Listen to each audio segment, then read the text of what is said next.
Terus tadi Mas, itu tadi kan untuk menu comborannya itu terdiri dari bahannya apa aja? Itu kan gimana sih sampai tadi pertama polar, gede, kopra, buntut kopra, kadang-kadang onggok nggak ada, kadang-kadang ya singkong kering itu saya jadikan gaplek, saya jemur, giling halus, kedelai, godongan jagung itu saya buka. Nah, godongan jagung nanti setelah udah jadi, dan saya mix, saya kalau nge-mix pakan saya nggak campur ke tetes tebu karena akan kebuang sia-sia. Jadi nge-mix yang itu tadi aja polar, gede, jagung, ingkil, apalagi kedelai atau barang-barang lainnya ada temulawak, kunir itu kadang-kadang saya caca, saya campur atau saya giling halus buat campuran. Tapi itu biasanya kalau udah di comboran untuk meningkatkan nafsu makan itu kunyit itu bagus. Oke. Nah itu nanti tetes tebu dan garam itu saya nyampurnya dan mineral itu bisa sudah diember atau bisa sudah mau diaduk dipakankan. Jadi kalau dia hanya stok untuk di mix awal itu nggak saya campurkan karena sia-sia.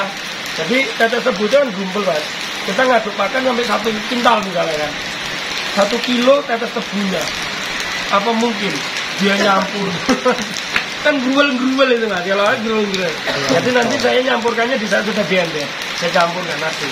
Atau di rebusan air itu saya campurkan, jadi kan nyatu itu Mas, bisa nyombor. Itu rincian pakannya. Saya nggak warna-warna, nggak aneh-aneh Mas. Karena dia aneh-aneh bukan tambah bener malah tambah melengsek nanti. Iya, betul. Jadi rasa aneh. Kalau teman-teman yang udah beli konsentrat, jadi jangan hanya ngandalkan konsentrat, siapkan juga tetes tebu sama mineral sama garam. Jadi konsentrat itu di satu udah diaduk, taruh ember tambah tetes tebu, mineral sama garam itu aduk. Karena apa itu tadi? Kalau di konsentrat mungkin tetes tebunya nggak maksimal. Jadi Mas. Oke, Mas mungkin ini terakhir. Jangan terakhir. Ya, ada kata-kata atau pesan untuk peternak pemula dan peternak muda Indonesia, Mas? Untuk peternak pemula itu satu hal gini, saya juga pernah jadi pemula. Tergantung kalau kita memang awal-awal untuk modal 1-2 ekor ya telateni.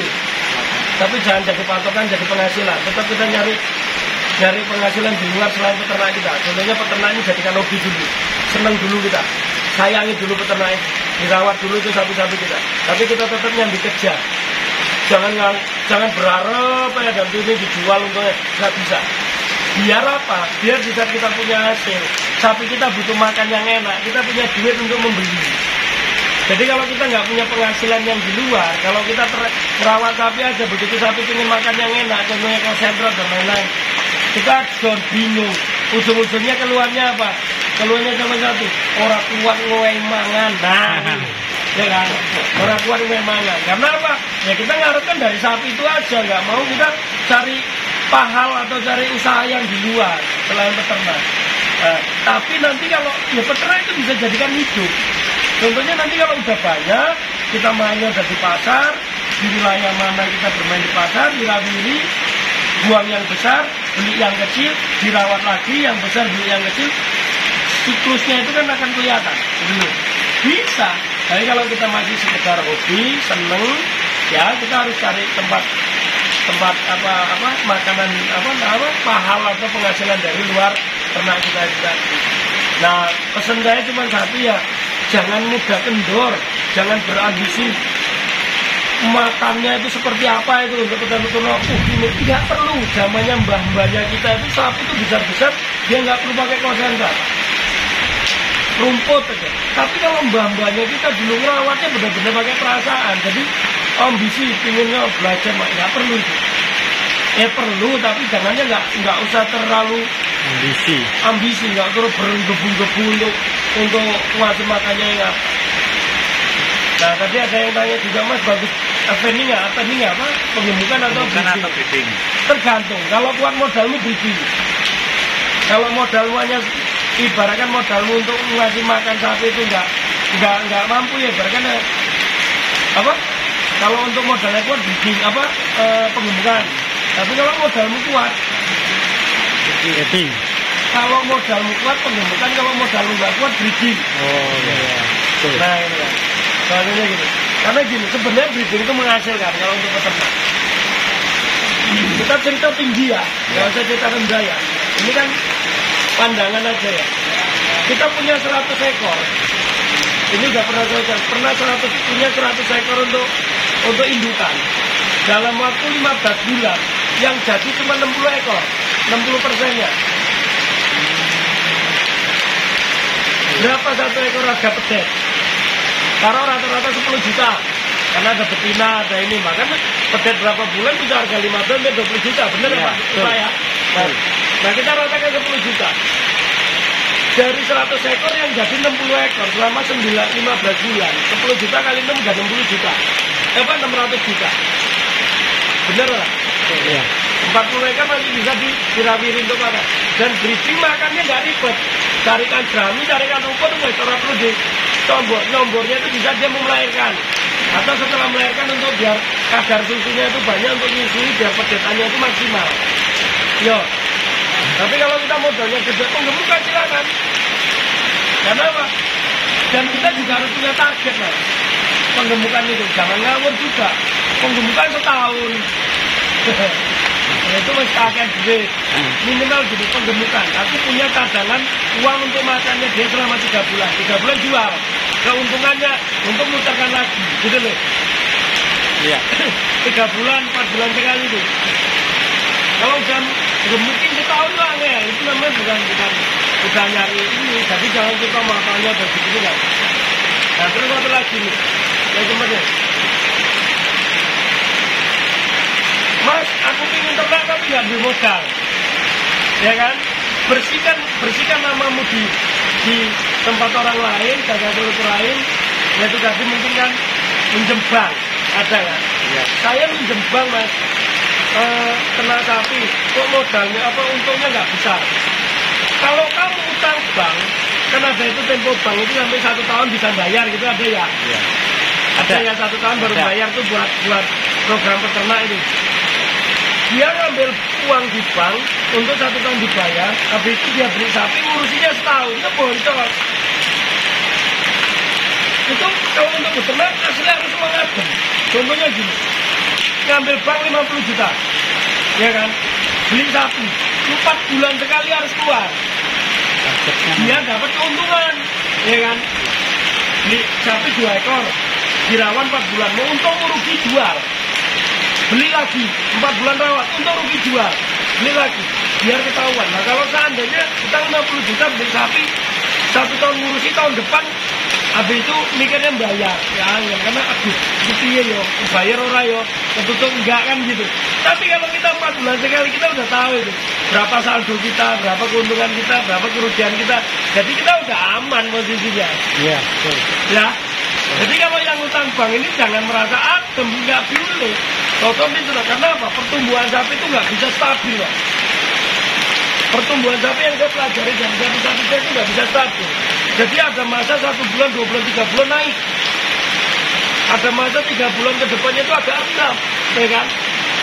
Ada kalau kita kelamannya itu tapi nggak dapat. Kenapa?